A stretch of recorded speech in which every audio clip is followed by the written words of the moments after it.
selamat pagi. Perkenalkan saya Devi Aryaningsih, calon guru penggerak angkatan 7 dari SD Negeri 3 Kradenan, Kecamatan Purwoharjo, Kabupaten Banyuwangi. Hari ini saya akan membuat sebuah video percakapan pra-observasi supervisi akademik bersama dengan rekan guru saya yang baik sekali mau membantu saya dalam kegiatan ini. Mari Ibu perkenalkan diri Ibu. Ya, perkenalkan nama saya Desi Ratna Dwi Ariyanti. Terima kasih Bu Devi atas sambutannya. Kita mulai Ibu. Ya, boleh. Selamat pagi Bu Desi. Selamat pagi Bu Devi. Bagaimana kabarnya hari ini? Alhamdulillah baik. Bu Devi sendiri bagaimana kabarnya? Alhamdulillah juga baik. Begini ya Bu. Besok kita kan akan mengadakan supervisi akademik ya. Saya besok ditugaskan untuk mensupervisi pembelajaran yang akan Ibu lakukan.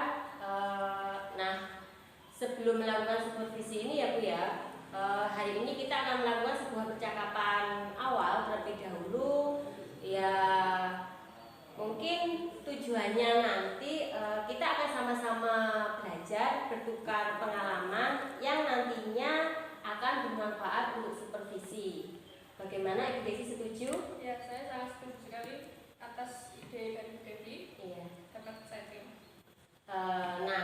Sekarang begini, Ibu Desi, sebelumnya kalau boleh saya tahu, untuk supervisi besok Ibu akan menggunakan materi apa ya? Untuk supervisi besok, kemungkinan saya akan mengajar matematika tentang pecahan 1/2, 1/4 dengan bentuk gambar atau benda nyata yang ada di sekitar. Iya. Oke, jadi pecahan 1/2, 1/4 untuk kelas 2 ya Bu ya? Ya. Baik. Untuk selanjutnya mungkin kalau boleh saya tahu ya, langkah-langkah pembelajaran bisa sedikit Ibu Desi ulaskan? Ya. Tentunya harus sesuai dengan RPP yang sudah saya siapkan. Iya. Yang pertama ada kegiatan inti. Yang pertama mohon maaf. Untuk yang pertama pasti kegiatan pendahuluan seperti biasa. Kelas akan saya buka dengan salam, menanyakan kabar anak-anak beserta mengecek hadiran. Iya. Dilanjutkan dengan membaca doa yang akan dipimpin oleh salah satu siswa. Selanjutnya nanti saya akan melakukan kesepakatan kelas bersama dengan anak-anak. Lalu saya menyampaikan tujuan pembelajarannya. Dan selanjutnya untuk kegiatan inti, yang pertama saya akan membagi siswa menjadi 2 kelompok berdasarkan dengan kesiapan belajar anak-anak. Selanjutnya nanti membagikan media pembelajaran tentang pecahan yang berisi video, gambar dan model pecahan kepada anak-anak. Lalu setelah anak-anak melakukan kerja kelompok bersama-sama, nanti saya akan membagikan lembar kerja yang akan dikerjakan secara berkelompok.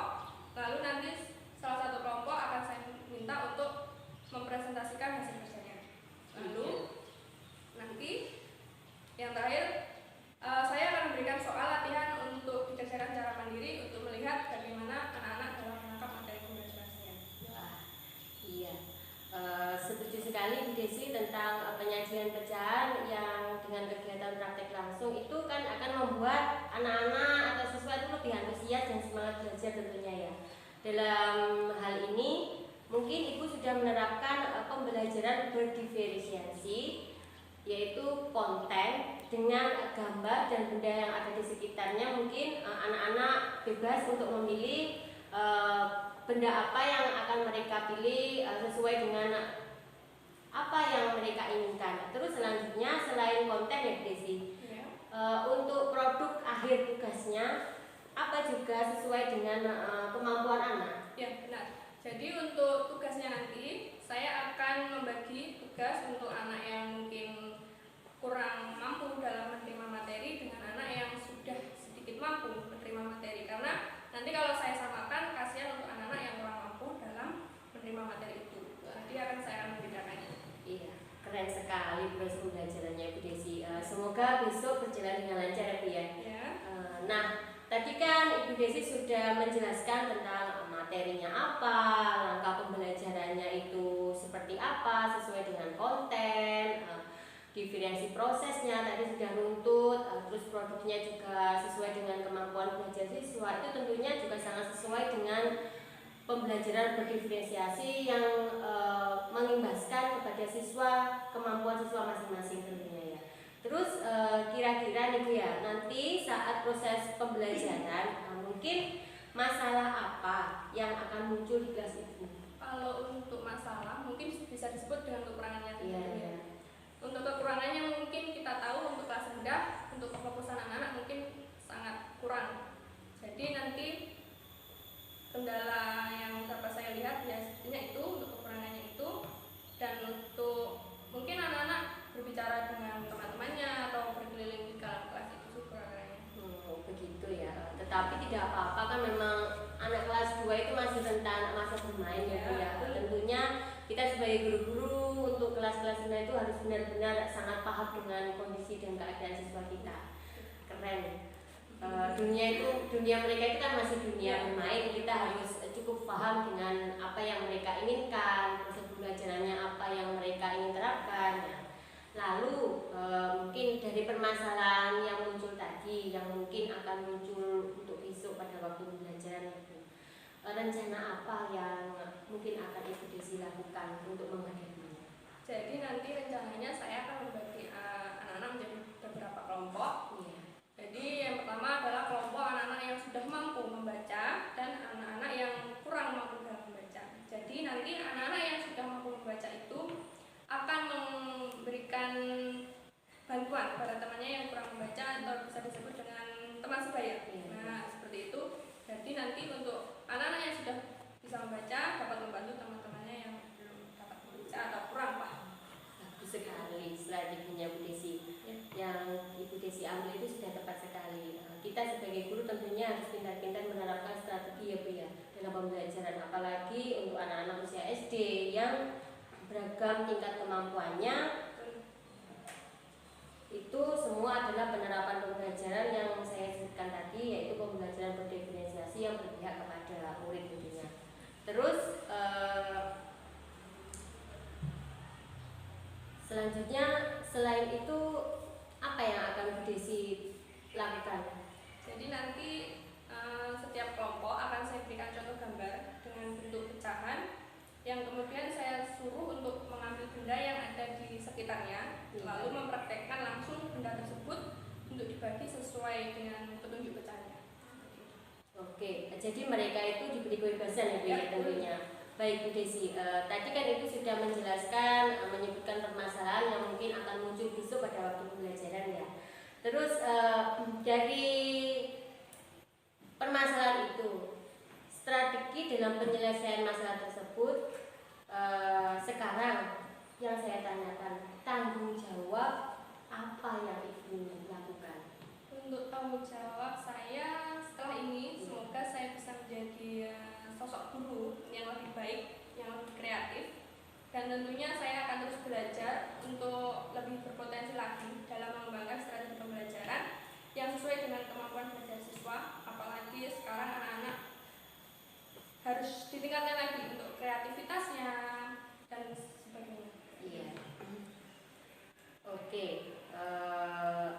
Harapan saya itu semoga juga rekan-rekan guru yang ada di sini itu juga memiliki pemikiran seperti Ibu ya. Mereka juga seharusnya mau berkembang, belajar, mengikuti kondisi siswa masing-masing, mengikuti cara strategi belajar yang tepat untuk mereka tentunya ya. Bagus sekali Bu. Sesudah selesai Bu ya percakapan hari ini, jadi kita untuk hari ini dan kedepannya itu sama-sama belajar ya, apa yang harus kita lakukan untuk supervisi besok tentunya. Terima kasih ya Bu. Sebuah proses perubahan itu butuh sekali keyakinan, tanggung jawab, dan tak kalah penting itu adalah sebuah dorongan. Kalau tidak ada dorongan tentunya tidak akan tercapai sebuah tujuan ya.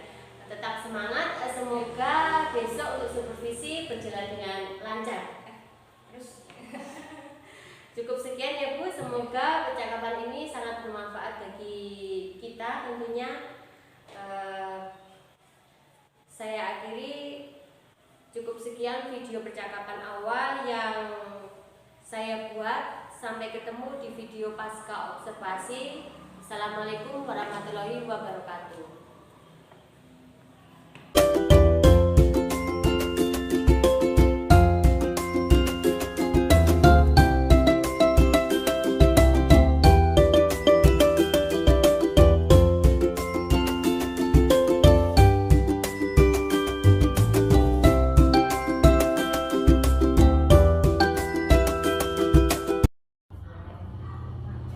Assalamualaikum warahmatullahi wabarakatuh.